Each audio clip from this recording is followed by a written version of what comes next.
From under the Golden Dome in Charleston, this is the West Virginia Capitol Report. Hello everybody, and welcome to this week's edition of the Capitol Report. I'm Bill Laird along with co-host Dave Perry, and we have a very interesting program for you today. Certainly the importance of public education in the state of West Virginia is an extraordinarily important component in the communities in which we live, and certainly the adequacy of facilities here in Fayette County has been a long-standing and chronic problem, but hey, there's great news. We're opening a brand new Oak Hill Middle School, newly constructed, grades 6 through 8, and again, it's going to provide the type of learning environment necessary for kids to get a good start. And we're so fortunate to be joined today, David, by our guest, Cynthia Hedrick, who is the principal of Oak Hill Middle School. And Cynthia, welcome to the Capitol Report. Yes, Thank you welcome. very much. Thank you very much. You bet. And again, I would imagine you have been a very busy person. When I think of all of the logistics involved and the work that goes in and managing construction, but at the same time, you all, I'm sure, have gone through lots of processes in terms of getting ready for the kids just around the corner. And again, to occupy those facilities and be up and running in the next couple of weeks, a lot of things going on. If you could just maybe, for the benefit of our audience, just tell us a little bit about some of the work that's gone into getting things ready to open a new school. Sure. There are a lot of meetings, and you don't really see the importance of those meetings until you actually see the furniture coming together, the colors, the flooring, the bleachers that are currently being installed, and when you actually get to see all that come together, it's very, very, very exciting.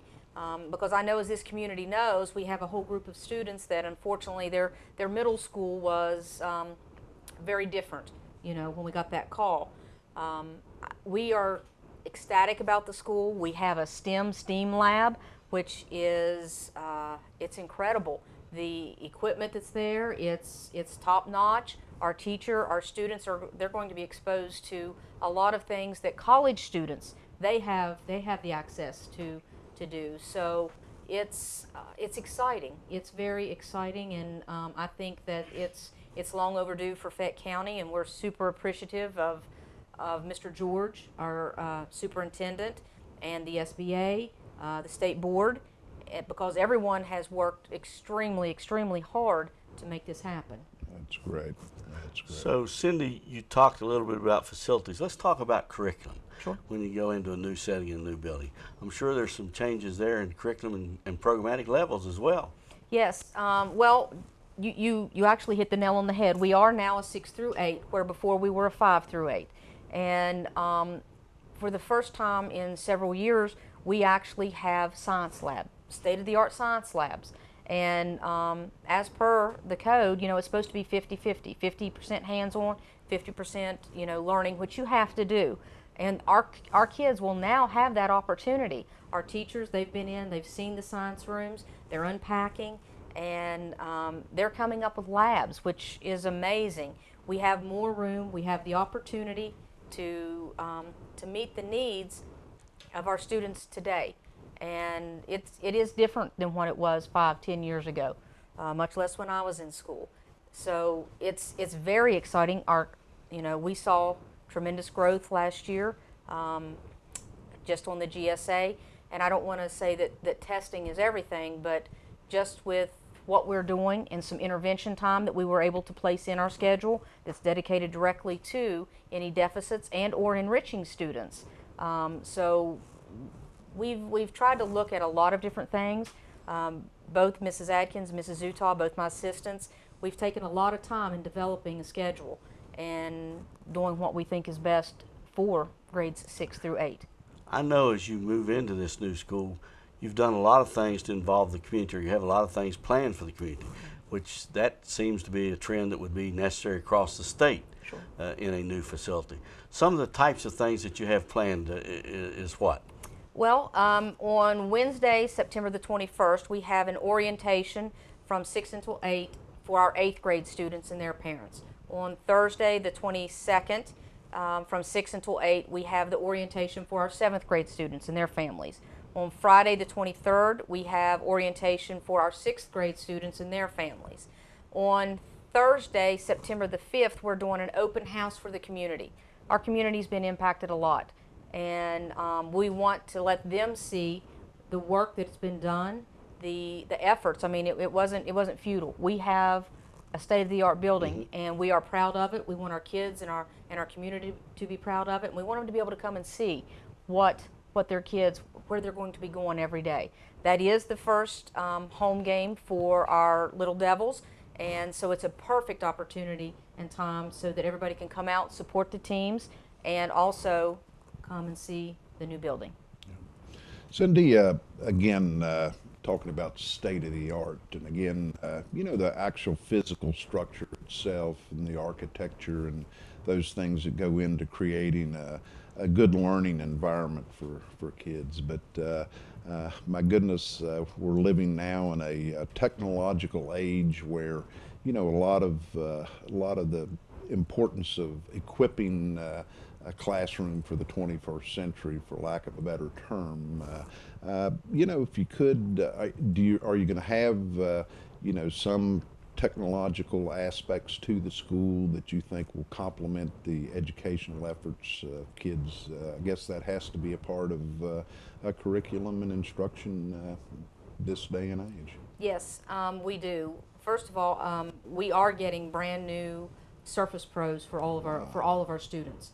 They'll have the opportunity to work on state-of-the-art computers. Our Spanish will be a distance learning class, and most every freshman in school will take a distance learning class. So our students having the opportunity to learn how to do this at an earlier age is very important. Whether you go to college or whether you go to a trade school, it's important to be able to be technologically functioning in today's society. Our smartphones, we have kids that can do that. Our STEM lab, I mentioned our STEM lab, I've mentioned our science labs. We're very excited. Almost all of our core subjects, there's a component that our students are able to get on a computer, whether it be a Surface or a regular laptop, and go and find a component of that textbook. So they can do that at home should they want to, and that's very important for them. Absolutely. I'm sure as you move into facility, staffing becomes an issue as well, a new facility. And staffing would be an issue across the state. And I understand you're fully staffed. We still have several positions posted.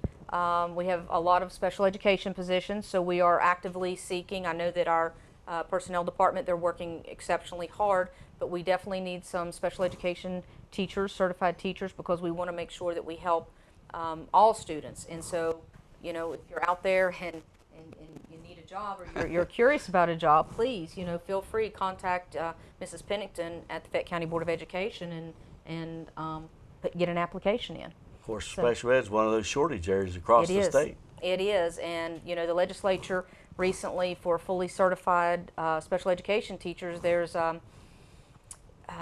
like a bump in salary, and that's for special education teachers and for math teachers, or math teachers that teach more than 60%, because a K through 6 could teach different subjects. So we are excited. Our teachers are working hard. They are developing lessons that challenge our students, the depth of knowledge. We had a group of 10 teachers. We traveled to Las Vegas this summer, and we went to an innovative school conference. We were able to sit with the FBI. We were able to sit with great minds and learn and challenge ourselves to think about what are we doing? Is it actually working? You think of ISS, in-school suspension versus out-of-school suspension. There are different components to that, and we know that we want all of our students to be in school every day because they need that. And we talk about curriculum, but I think we would be remiss if we didn't talk about the relationship component, because our kids need to know that we care and that we're meeting the basic needs first and foremost. That has to be our main concern. Absolutely. Cindy, I've again, education is a progression. You start in the primary grades and grade school, and and again, for purposes of our viewers, it may not be, familiar with the way in which schools are configured and the middle school concepts and things of that nature.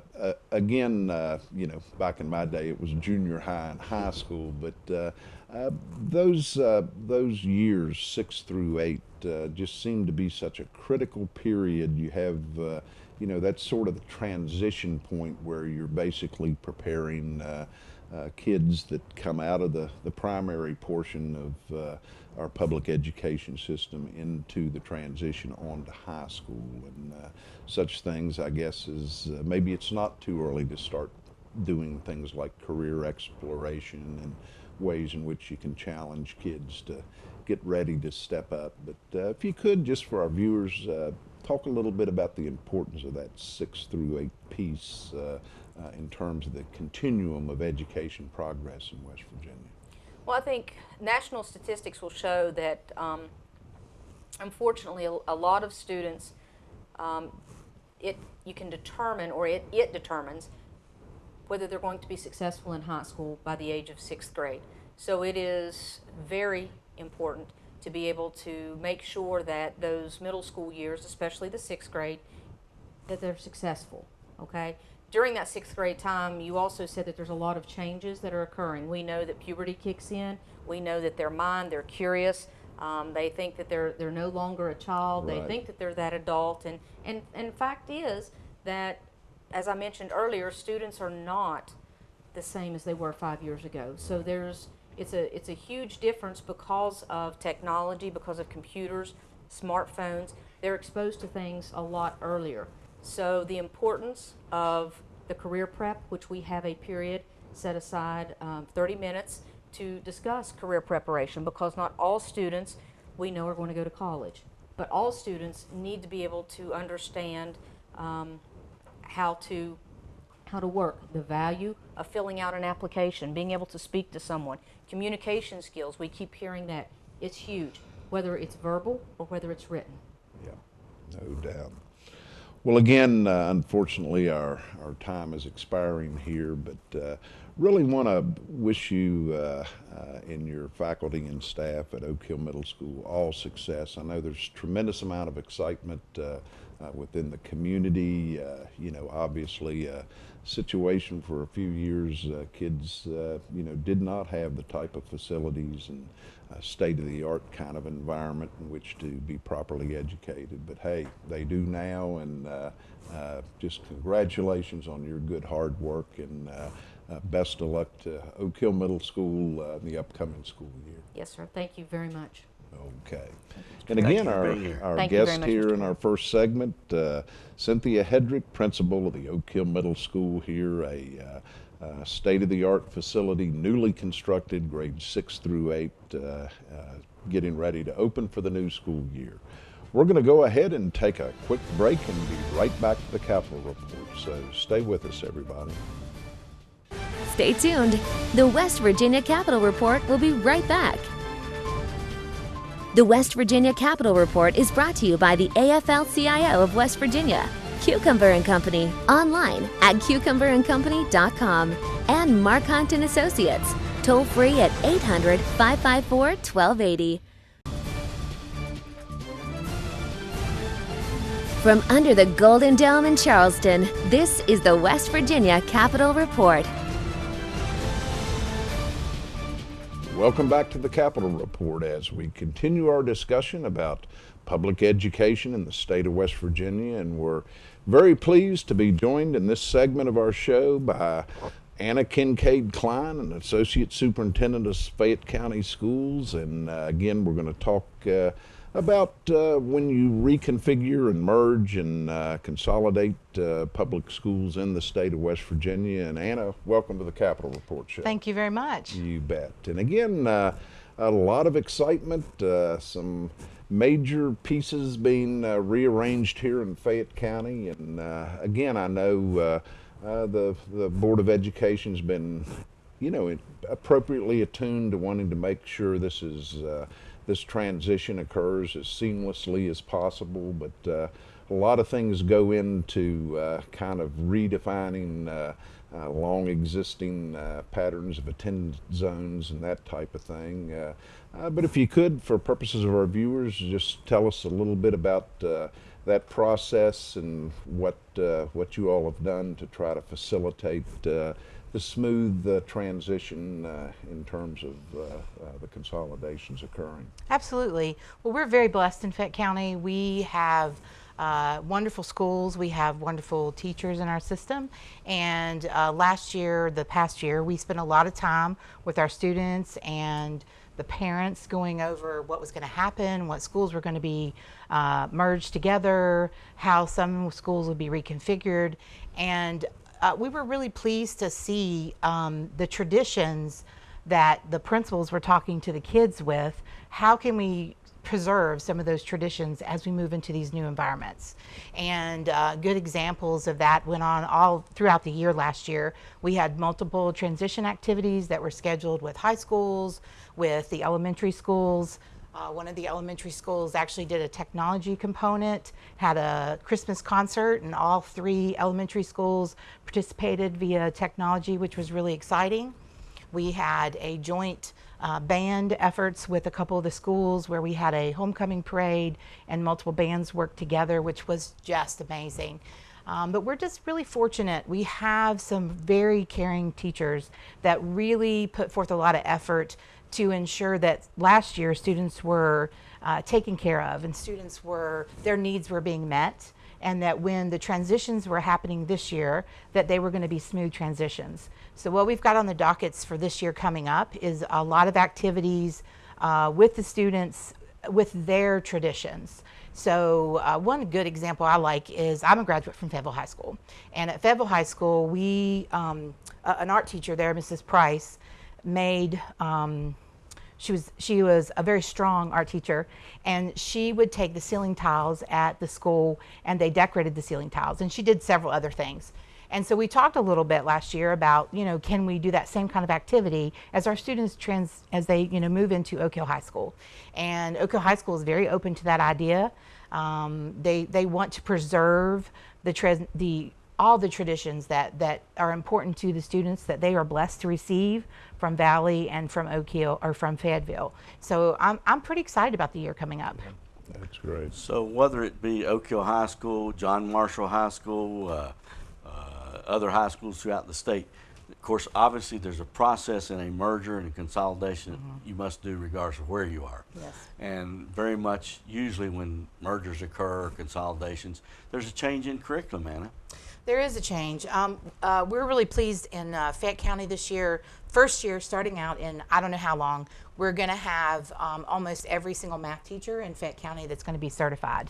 That's been a long time waiting for that to happen. Big challenges in curriculum, big challenges in assessment scores because of that. So I'm really excited about the future for that. We still have some vacancies left to fill, but with our curricular choices coming up, we're looking to expand certain things.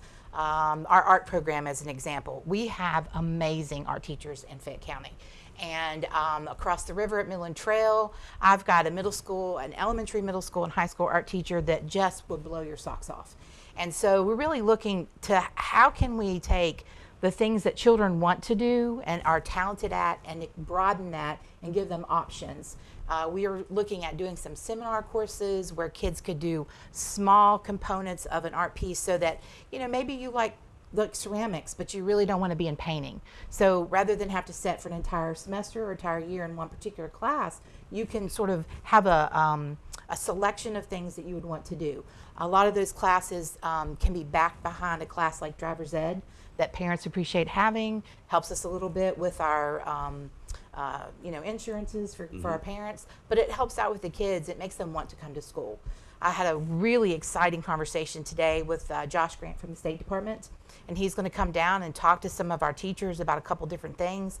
And we've got some really exciting physical education opportunities that we want to provide for our kids along the same line, where they can earn a credit in phys ed, but also do other things like they may enjoy CrossFit, and so we may offer a CrossFit section that's in one of their courses that they can take. and they can end up getting more than one credit for that because of the advantages that we have in our state board policy in 2510. So we're really excited about the changes that are going to happen. Of course, 2510 provides for a lot of waivers as well. That's correct. And as you look at curriculum, are you focusing more on AP courses or dual credit courses? Well, or a balance? Yeah, I think we want more of a balance. I would say in the past what we've done is we've had a few more AP courses or a lot more AP courses because that was sort of the direction things seem to be going. But dual credit's a really, you know, you're getting college credit when you're finished, assuming you pass the class, which most of our kids do. Our passing rate in dual credit is very high. So we're going to try to have a better balance, and I'd like to add some more dual credit courses for our students. I'd like to give parents opportunities to be able to knock out some of those beginning courses that you have to take when you're in when you're in college. My daughter, for example, she took care of her English 12 class and College 101 and 102. So she was done with 6 hours of credit before she walked into the door of her college class. And we want to give more, we want to have more of those kinds of opportunities. I know as you merge schools or consolidate schools, of course there are facility issues that have to be taken care of as well because you add additional students. Mm-hmm. There is. It's a really exciting time. We've done a lot of work this year in Fayette County. We have worked a great deal of time in Oak Hill. We have improved that facility. Besides the Safe Schools entrance that we've added, we've built a brand new STEM lab. We've reorganized the library, the LMC. It's a state-of-the-art facility now that's just amazing. We've done work at Fayetteville PK-12, PK-8. That school has reconfigured. We now have new classrooms, and we've put some else in kindergarten classrooms. You have to have restrooms, so we've done a lot of work with that. We've done a lot of painting. We've done. We've removed carpet. We've got carpet in our schools that's just really old, and we've done a lot of work with that. Down at the Valley area, we've done the same thing. We're working on the 11 classrooms, I think, that we're going to place tile in. We've got an amazing plan for a pre-K academy down there. That's going to be a CTE academy that's coming. The only downside to this is it's kind of loud. So we're definitely going to see a lot of construction in the very near future at all of the schools, and we have to be prepared for that. And it can make for a little bit of loudness for just a little bit of time, and then you're over that. So. Anna, let me ask you again. You know, a new middle school here in the county. If you could talk a little bit about the importance of, you know, good physical facilities as it relates to creating a learning environment where kids can, you know, maximize their full potential. And again, you know, such things as technology, those sort of state-of-the-art classrooms of the 21st century. You know, how important is that to education in our public school system? It's really important, Mr. Laird. There is such a great need to get kids to want to come to school and for it not to be something they have to do when they get up in the morning. We have opportunities now at both of those two new schools, at New River Primary and at Oak Hill Middle, to have state-of-the-art STEM labs where students will be working with robots, and they'll be working with a program called code.org where they'll learn a little bit of programming to do certain things. We have a wonderful after-school program that works with that area called CODA that already has worked with robotics a little bit with some of our students, but now all of our students will have that opportunity. A state-of-the-art space for physical education, talking again to Josh Grant today about how important it is to have a good environment, you know, good breathing area, things that just sadly were not in place before this mergers that we just recently went through. So to have kids to have opportunities that they didn't have before is really important. And new buildings are nice, but at the end of the day, what you want to have is a strong curriculum. Right. Stay tuned. The West Virginia Capitol Report will be right back. The West Virginia Capitol Report is brought to you by the AFL-CIO of West Virginia, Cucumber & Company, online at cucumberandcompany.com, and Mark Hunt & Associates, toll free at 800-554-1280. From under the Golden Dome in Charleston, this is the West Virginia Capitol Report. Welcome back to the Capitol Report as we close out today's program. And David, again, a topic that had a little local flavor to it. Certainly our Fayette County schools undergoing major transitions that have been long in the making, but there's really a statewide message, and that is we aren't dealing with a static student population for several years now. School-age school children, our population and head count has been in a posture of decline, and county school systems, I guess, throughout the state of West Virginia always have to be prepared to reconfigure and rethink public education at least every 10 or 15 years. Absolutely, Bill, and I think, as you said, although it had local flavor to it, it was a situation or interview where our audience can pick up from this things that you do and have to do in order to be a success story when you merge or when you open a new school. No doubt, and no question, you know, the quality of the physical facilities themselves, schools are more than just buildings, certainly, but you have to have the kind of environment where kids can you know, create a condition where learning occurs. And boy, technology, what an important part of the 21st century classroom, is teachers around the state prepared to return to the classroom, and I guess a few days later the kids show up. Well said, well said. Absolutely. Well, again, we'd like to thank our viewers for tuning us in each week, the West Virginia Capitol Report, as we bring you information important to the communities in which you live. On behalf of Dave Perry, I'm Bill Laird. Again, thanks for tuning us in. Have a good week, and goodbye, everybody.